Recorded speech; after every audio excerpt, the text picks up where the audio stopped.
Salam saudara-saudaraku yang seiman,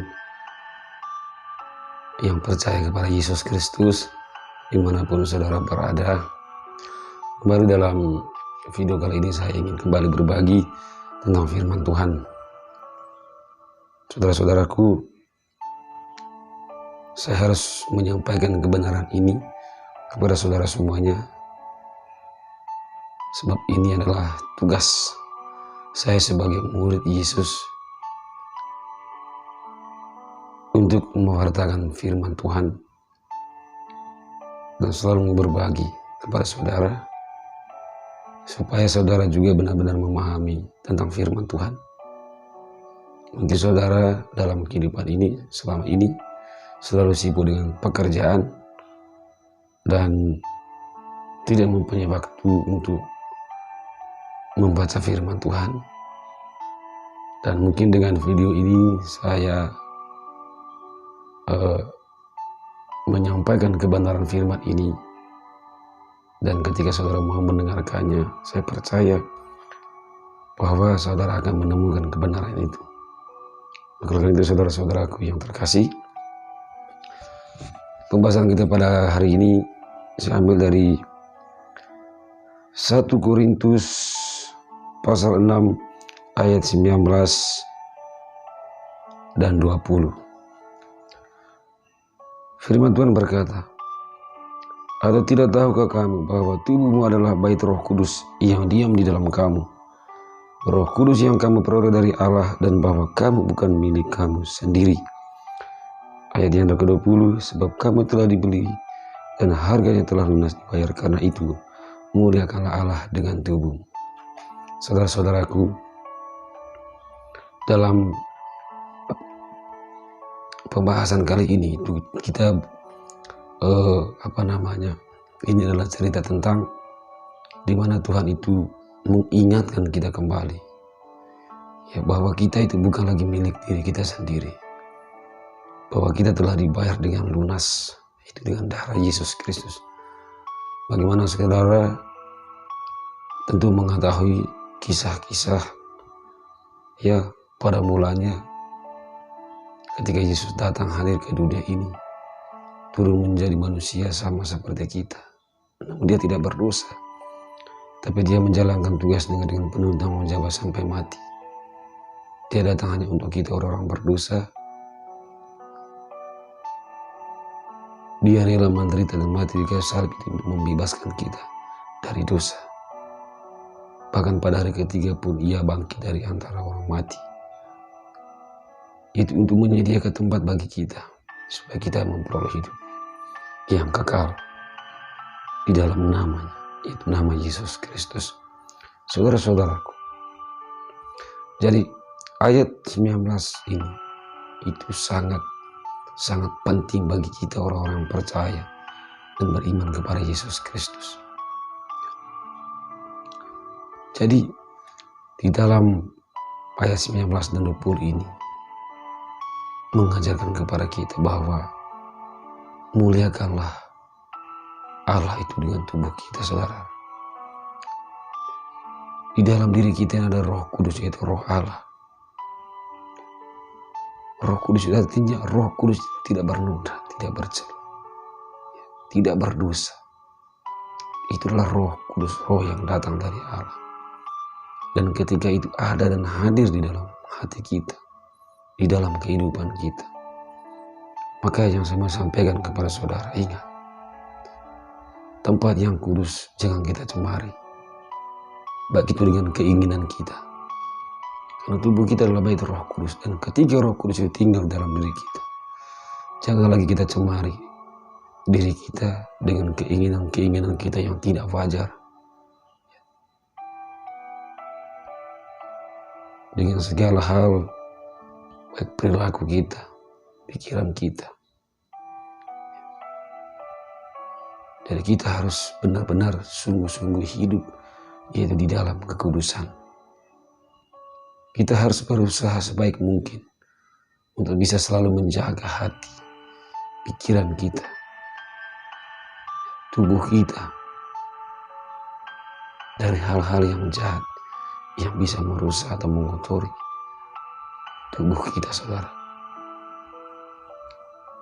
Biarkan sepenuhnya Roh Kudus itu tinggal di dalam hati kita. Karena kalau tubuh kita cemari dengan hal-hal jahat, dengan perbuatan kita yang tidak wajar, tidak benar, perkataan kita yang tidak benar, pikiran kita yang kotor, maka Roh Kudus itu tidak akan bisa tinggal di dalam tubuh kita, di dalam diri kita. Karena Roh itu adalah Roh Kudus. Roh Allah itu adalah Roh yang kudus. Dia tidak berdosa. Maka jangan kotori tubuh kita, saudara. Ketika saudara mengatakan bahwa saudara adalah murid Yesus atau pengikut Kristus, saudara harus mengerti dan paham ayat-ayat ini. Berarti di dalam setiap kehidupan, baik itu di pekerjaan, dalam pelayanan-pelayanan saudara, dimanapun, berusaha sebaik mungkin untuk selalu bisa menjaga kekudusan diri kita, menjaga hati kita, pikiran kita dari segala pencemaran dunia ini. Karena begini Bapak Ibu Saudara, banyak orang yang dimana mereka selalu melakukan hal-hal bahkan mereka tidak menyadari kata-kata mereka, ya yang dimana mereka merasa bahwa itu bisa memberikan suatu kedamaian bagi hati mereka ataupun bisa menghibur orang lain. Tapi mereka tidak menyadari bahwa di dalam kata-kata yang mereka ucapkan ada sebagian yang bisa merusak dirinya sendiri dan juga merusak diri orang lain. Jadi yang saya mau sampaikan kepada Bapak Ibu Saudara, ucapan harus bisa kita jaga. Mulut harus bisa kita kontrol. Pikiran kita, jangan suka bicara-bicara yang sembarang atau kata-kata yang sia-sia. Karena banyak orang yang hati mereka itu memperoleh kebahagiaan atau kedamaian oleh karena keadaan dan situasi. Itu karena iman mereka, hati mereka kosong. Tetapi ada orang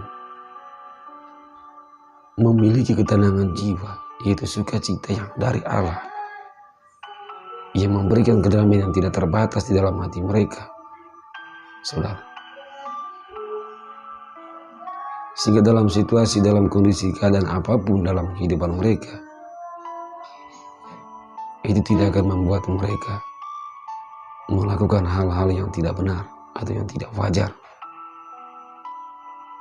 Karena sukacita yang ada dalam hati mereka itu bukan berasal dari dunia ini, bukan karena situasi terkondisi, tetapi itu betul-betul atau benar-benar datang dari Allah, karena dia percaya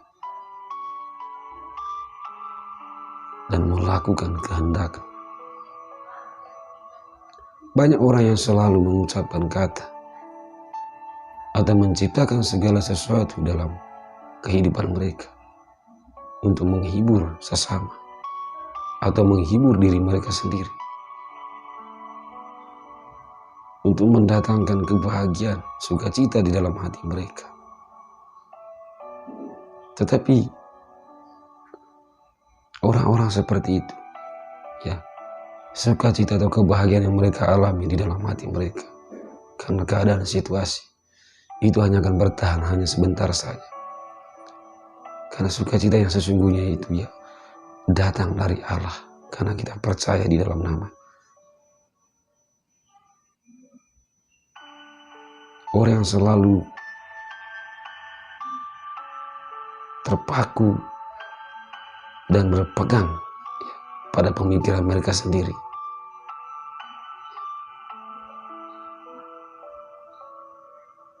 yang dimana mereka bisa menciptakan suatu suasana yang baik dalam setiap keadaan apapun.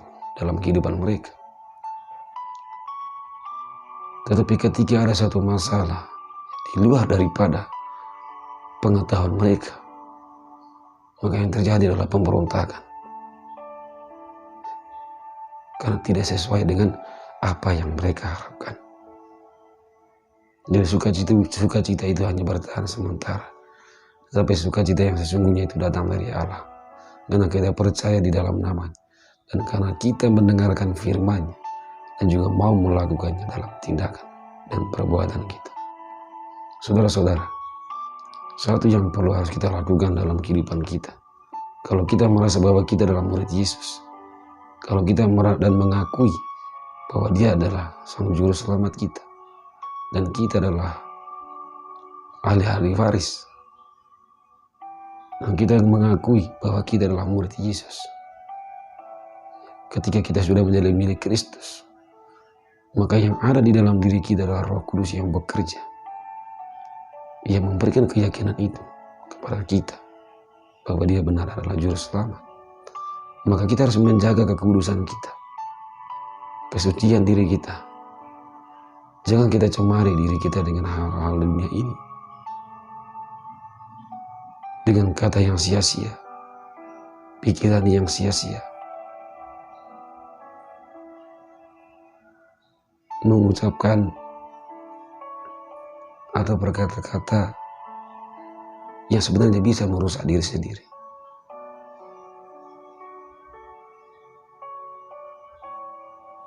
Tetapi kembali lagi Bapak Ibu Saudara, semuanya harus didasari dengan firman Tuhan. Kalau kita mengenal kebenaran firman Tuhan, terutama dalam ayat ini, muliakan Allah itu dengan tubuh kita. Kita harus berusaha sebaik mungkin untuk menjaga diri kita dari hal-hal, terutama dari keinginan-keinginan yang tidak wajar. Keinginan daging adalah hawa nafsu yang bisa mengotori diri kita, baik hati, pikiran, jiwa kita, saudara.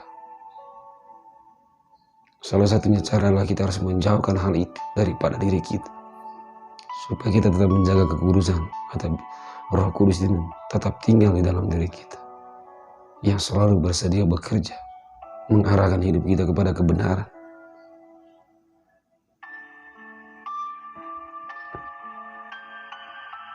Banyak cara dunia ini, saudara, untuk menjatuhkan iman kita. Banyak cara dunia ini yang selalu mencari celah supaya kita itu masuk dalam perangkap atau jeratan-jeratan mereka. Tapi kembali lagi, ketika kita mempunyai dasar firman Tuhan, kita tidak akan mudah goyah dan iman kita tidak mudah jatuh.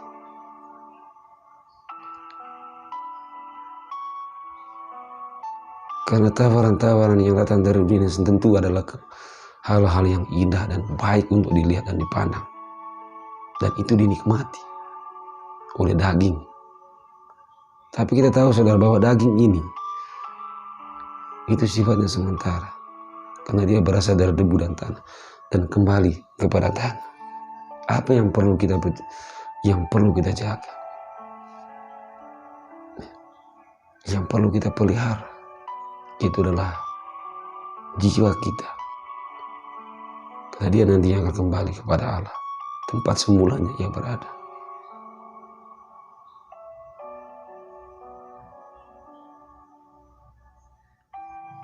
Kita harus mengarahkan diri kita itu kepada firman Tuhan, kepada kemuliaan Allah, saudara. Terutama dalam kehidupan kita sehari-hari. Terutama kita harus bisa menjadi contoh bagi orang lain, bagi sesama, teman-teman. Baik tindakan, perbuatan kita, tutur kata kita. Kita harus bisa menjadi contoh. Walaupun kadang kita jatuh, tapi jangan kita pernah putus asa. Kita harus terus berusaha untuk menjadikan diri kita itu sebagai contoh bagi yang lain. Karena banyak kejadian masalah yang kita lihat di dalam kehidupan kita, saudara. Termasuk yang saya alami banyak sekali. Banyak orang itu mengabaikan perintah atau firman Tuhan, tapi lebih mengutamakan keinginan mereka, hasrat mereka, untuk kepuasan diri mereka. Dan mereka lupa akan firman Tuhan.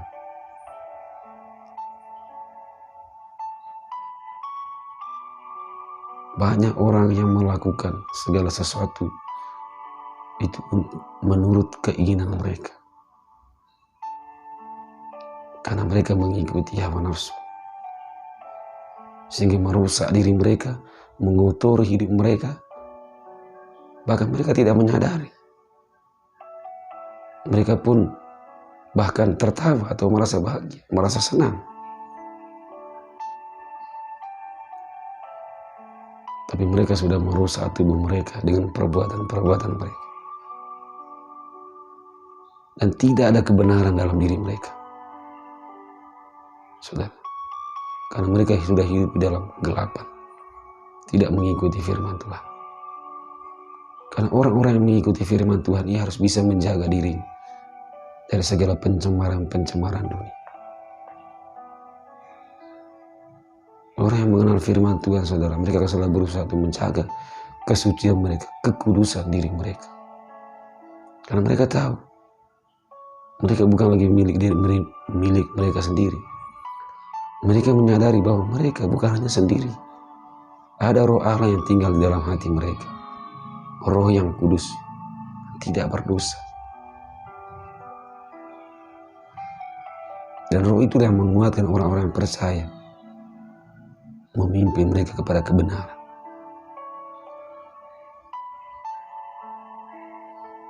Dan ketika mereka terus menjaga kekudusan mereka, menjadikan pribadi mereka menjadi contoh bagi orang lain, menjadi berkat bagi orang lain,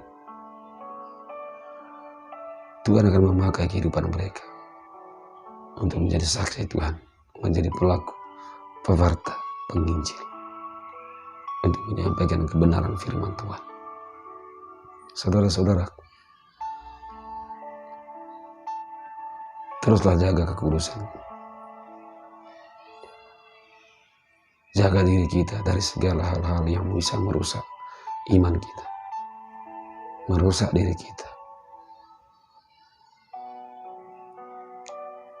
Kita harus bisa mengendalikan diri kita, baik hati, jiwa, perkataan, pikiran kita. Jangan terlalu memikirkan hal-hal untuk dunia ini atau untuk kehidupan kita. Bagaimana kehidupan saya ke depan. Semua itu sudah disediakan oleh Allah untuk kehidupan kita, saudara. Tapi yang perlu kita lakukan adalah kita harus mencari itu kebenaran. Kita harus menjaga kekudusan kita, menjaga diri kita, muliakan Tuhan itu dengan tubuh kita, saudara. Tubuh yang melakukan sesuatu, baik itu memberi, menolong sesama, menguatkan sesama, menghibur sesama, memberi motivasi sesama, menasihati sesama. Tubuh kita yang bekerja, saudara, tetapi Roh Kuduslah yang mendorong itu semua. Yang menggerakkan itu semua adalah Roh Kudus, yaitu Roh kebenaran. Maka saudara-saudaraku yang terkasih dalam Tuhan Yesus, mari kita jaga kekudusan kita. Biarkan Roh Kudus itu sepenuhnya bekerja dalam diri kita, mengarahkan kita kepada kebenaran, kepada kemuliaan Tuhan, yang selalu memberi kita semangat untuk selalu mau berbagi tentang firman Tuhan, yang memberikan kita kekuatan sehingga kita mampu menjadi saksi Tuhan, mewartakan firman Tuhan.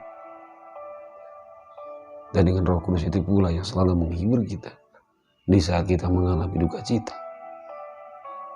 Roh Kudus itu pula yang selalu mengingat kita di saat kita mengalami sukacita. Biarkan dia bekerja sepenuhnya di dalam hati saudara. Jauhkan tubuh saudara dari segala pencemaran dunia, supaya Roh Allah itu sepenuhnya bekerja di dalam hati saudara untuk melakukan pekerjaan yang besar. Itu untuk mewartakan firman Tuhan. Saudara-saudaraku yang terkasih,